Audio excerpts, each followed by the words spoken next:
Yo definiría la innovación social como esa tarea que tenemos encomendada como sociedad encaminada a poner la imaginación al servicio de construir un mundo mejor.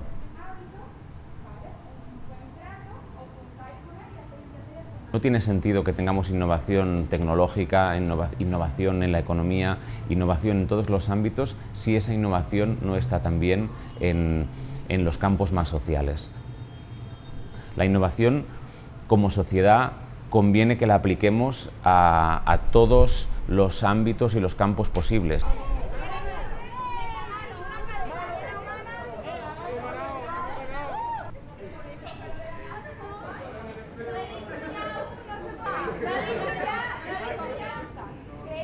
Creo que la Caixa, con sus premios de innovación social, puede hacer dos cosas: dar visibilidad y al mismo tiempo contribuir a que ese proyecto se fortalezca y continúe creciendo.